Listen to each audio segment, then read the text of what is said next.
Então, bom dia a todos. Quero saudar inicialmente o Dr. Pedro Eduardo Menegasso, presidente do Conselho Regional de Farmácia do Estado de São Paulo. Em seu nome, saudar toda a diretoria do Conselho aqui presente, as demais autoridades, os meus colegas palestrantes e os participantes deste evento. É uma grande satisfação participar do 16º Encontro Paulista de Farmacêuticos e poder compartilhar algumas ideias com os nossos colegas. Dentro do tema, então, eu vou abordar a questão da educação, mas para se falar de pesquisa, desenvolvimento e inovação, que muitas vezes eu vou mencionar como a sigla PDI, seja na área de saúde ou qualquer outra área, nós temos que falar do ciclo virtuoso da educação, da ciência e tecnologia, e dos seus principais atores. Eu dividi a minha apresentação em duas partes, a primeira onde eu falo, então, do sistema de ciência, tecnologia e inovação, e a segunda sobre a formação, a respeito da formação do farmacêutico. Então, temos aqui nesse ciclo virtuoso as universidades que têm um papel principal na formação de recursos humanos em nível de graduação e pós-graduação, a pós-graduação formando mestres e doutores, constituindo os grupos de pesquisa, que são os grandes responsáveis pela produção científica e pela produção tecnológica. De acordo com dados da CAPES, 90% da produção científica brasileira é oriunda do nosso sistema de pós-graduação. Além disso, as universidades competem, então, gerar conhecimento e buscar estratégias para transferir este conhecimento em benefício da sociedade. É importante destacar o setor industrial, a quem compete agregar valor a este conhecimento, ou seja, transformar o conhecimento gerado na universidade em produto, em tecnologias, ou seja, em renda, empregos, em ascensão social para o país. Quando eu digo as universidades, eu estou me referindo a um modelo de universidade que eu chamo de universidade plena, que é uma universidade que articula ensino, pesquisa e extensão de forma indissociável. Os atores do sistema de ciência e tecnologia são, então, as universidades, produzindo conhecimento, as empresas agregando valor a este conhecimento em benefício da sociedade, temos os órgãos governamentais, as agências de fomento, que são os reguladores, que vão aí constituir a legislação para regular esse processo, essas parcerias universidade-empresa. Dentro, então, do desenvolvimento científico, tecnológico, cultural e social de um país, um dos principais atores são os doutores. A eles competem a melhoria da qualidade do ensino e a produção do conhecimento. Portanto, é necessário termos políticas claras para a fixação desses doutores nos diferentes segmentos da sociedade. E falando de PDI, no setor empresarial, e também políticas claras para estimular as parcerias entre a universidade e as empresas. E, como foi dito, não há para se conseguir essas parcerias é necessário dinheiro, recursos, financiamento. E nós temos que os três principais agentes públicos financiadores desse processo é a FAPESP, que atua no estado de São Paulo, a FINEP e o BNDES em nível nacional. Essa parceria universidade-empresa, ela tem por objetivo, então, constituir uma nova empresa, que são as chamadas startups, que são empresas nascentes com produtos inovadores. Então, são empresas de bases tecnológicas e não necessariamente originadas das universidades. Mas temos as chamadas, que são um tipo de startups, que são as spin-offs acadêmicas, também chamadas de spin-outs. Essas, sim, são empresas nascentes, oriundas da universidade, do convívio e da produção do conhecimento gerado nas instituições de ensino e pesquisa. A criação dessas empresas, elas ocorreram devido a um incentivo de um professor, devido a uma conversa com um aluno, ou a uma patente, que já tendo uma patente, quer então comercializar, produzir isso em escala industrial, ou também do espírito empreendedor de alguns alunos. Esse fenômeno dessas empresas nascentes, ele é recente no país, ele começou a se concretizar no final do ano de 1990, e sendo que no exterior já é uma experiência consolidada. E hoje, no Brasil, elas estão predominantemente nessas 3 áreas, né? Nas áreas de tecnologia da informação, computação, engenharias, mas também na área de saúde humana e na agricultura. Uma das dificuldades apontadas por sócios dessas startups são os requisitos legais, que eles alegam serem os mesmos para uma grande empresa.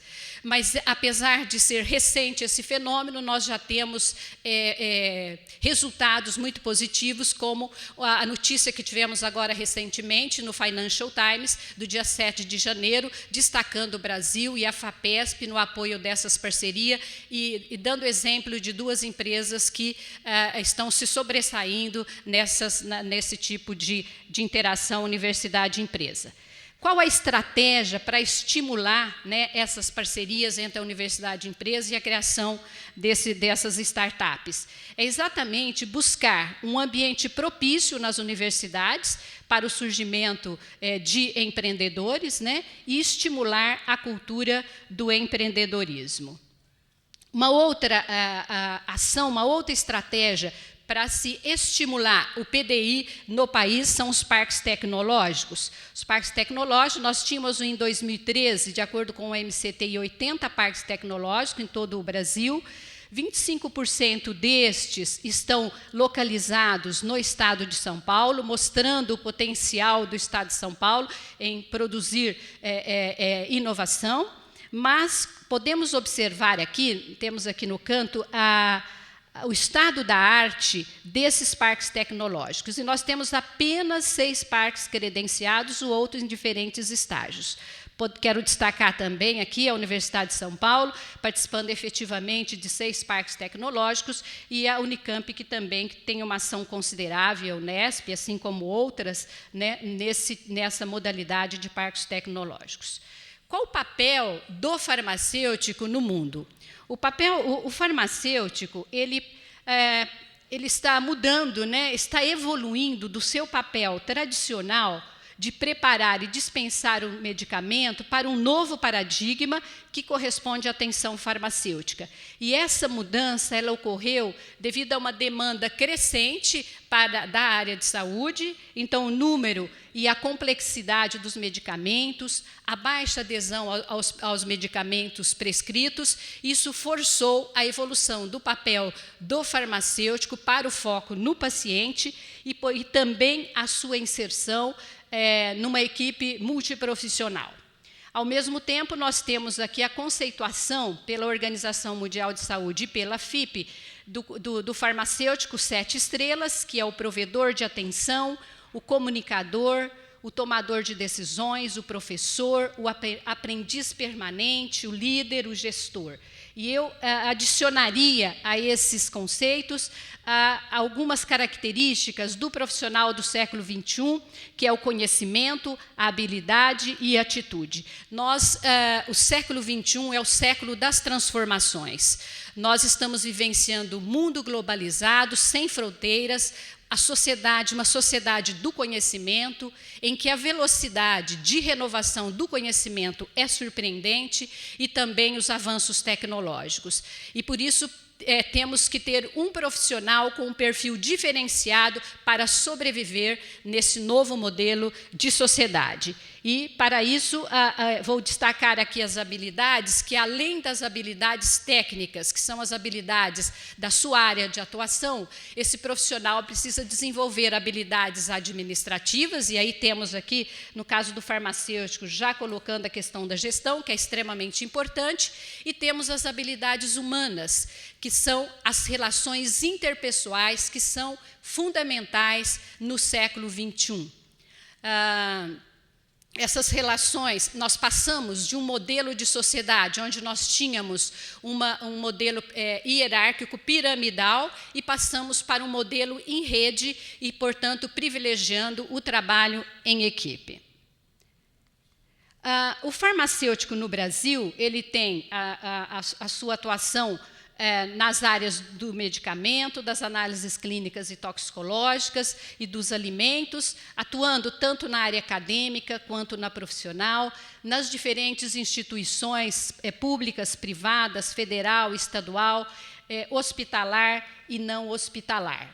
Temos a formação hoje do profissional baseada nas diretrizes curriculares de 2002, portanto, um farmacêutico com uma formação generalista, humanista, crítica e reflexiva, extremamente importante para este século, e uma atuação em todos os níveis de atenção da saúde. A formação deve contemplar a atenção integral à saúde, destacando o trabalho em equipe e as necessidades sociais da saúde e o exercício nos campos de atuação que eu já mencionei. Qual o papel das faculdades de farmácia nesse contexto? Obviamente que depende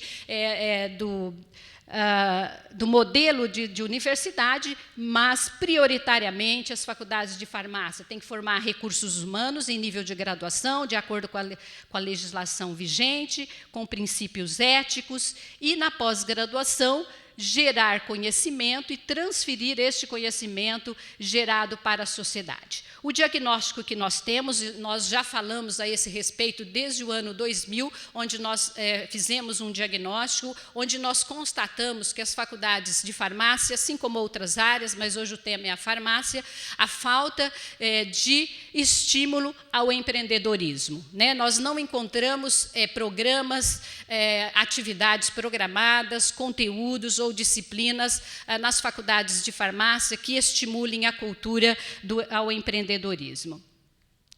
E essa cultura empreendedora ela é fundamental para este modelo de sociedade que nós vivenciamos. E o que é ser empreendedor, né?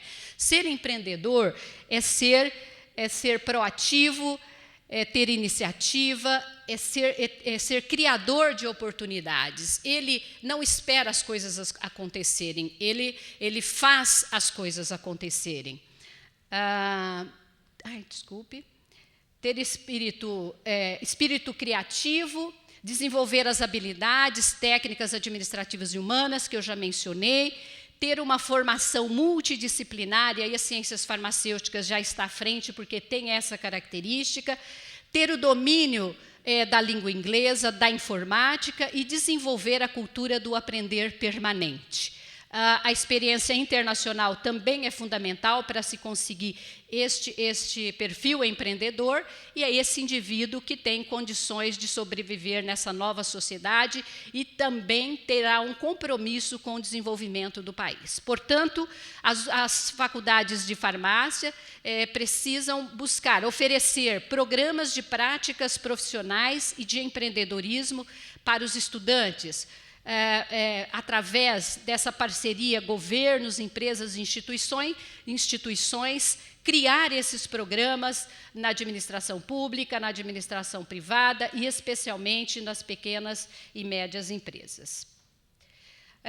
Quais são as perspectivas para o farmacêutico? Bom, de acordo com o relatório do 2º e 3º Fóruns de Discussão das Diretrizes Curriculares dos cursos de farmácia, o perfil do farmacêutico ele deve contemplar fortemente a sua atuação na área da saúde, que está aqui destacado, e também, dada a necessidade de articulação entre conhecimento, habilidades e atitudes caracterizadas nesse perfil, a formação do farmacêutico ela deve estar estruturada em 4 eixos, que é o cuidado à saúde, a gestão em saúde, a tecnologia e inovação em saúde e a educação em saúde. Obviamente que esses eixos eles serão construídos através dos conhecimentos das diferentes áreas, como as ciências exatas aplicadas às ciências farmacêuticas, as ciências humanas, para a compreensão dos estímulos à área da saúde, as ciências biológicas e da saúde e as ciências farmacêuticas. Com base nessas diretrizes é que as faculdades de farmácia vão aí, que estão em discussão, né, mas que vão elaborar os seus projetos pedagógicos. Quero destacar aqui, então, a tecnologia e a inovação em saúde, com 3 vertentes, que é a pesquisa, o desenvolvimento e a inovação, o gerenciamento e as boas práticas, eu não estou enxergando, e também aqui a questão da produção. Destacar que a pesquisa, o desenvolvimento e a inovação nos diferentes segmentos, insumos, cosméticos, fármacos, medicamentos e outros. E quais são as perspectivas da pesquisa e do desenvolvimento para o farmacêutico no Brasil? É a inovação farmacêutica, né? Então, a inovação farmacêutica, através dela, já vou terminar, com vistas à produção, à promoção da saúde pública global. Embora nos últimos 50 anos as ciências farmacêuticas elas tenham experimentado avanços muito consideráveis, isso trouxe grandes benefícios para a área de saúde. Nós temos alguns desafios que precisam ser enfrentados. E esses desafios, principalmente com relação à área dos medicamentos, e que, de acordo com a FIP, são esses os grandes desafios, e que eu vou mencionar apenas por causa do horário, o título deles, sem explicá-los, que é o desafio número 1, planejamento e a descoberta de fármacos, os produtos naturais como fontes eficazes para fármacos, o planejamento de formulação e tecnologia farmacêutica, a farmacocinética e a farmacodinâmica e os sistemas farmacológicos, a pesquisa translacional e os medicamentos personalizados, a biotecnologia como fonte para a produção de novos medicamentos, as ciências analíticas e o controle de qualidade, a ciência regulatória e a farmacoeconomia. Portanto, a inovação farmacêutica ela depende de superarmos, de buscarmos ações para romper, né, esses desafios da área do medicamento, como eu mencionei. Então, compete às faculdades de farmácia dar a devida formação nessas áreas estratégicas mencionadas, bem como estimular a pesquisa nessas áreas, e com isso nós teremos, então, a inovação farmacêutica, com vistas à promoção da saúde. E, para ilustrar, nós temos aqui o setor produtivo brasileiro. Ele teve um faturamento no ano de 2013 de 10 bilhões, mostrando, portanto, que através da inovação que nós vamos promover a saúde, vamos produzir riqueza, renda, empregos e desenvolvimento para o nosso país e, portanto, benefícios à sociedade. Para finalizar, eu deixo aqui 3 questões. A primeira, as faculdades de farmácia estão preparadas para oferecer essa formação? Como estimular a inovação em tecnologias de saúde? E a terceira, que é uma frase que eu tirei de um artigo da FIP, que diz: "Changing the world by translate science into practice. Will you be part of the future?" Ou seja, transformar o mundo, a mudança do mundo está, ele diz, traduzir ciência em prática. Ou seja, exatamente o que nós falamos, agregar valor ao conhecimento. O farmacêutico quer fazer parte deste futuro? Muito obrigada.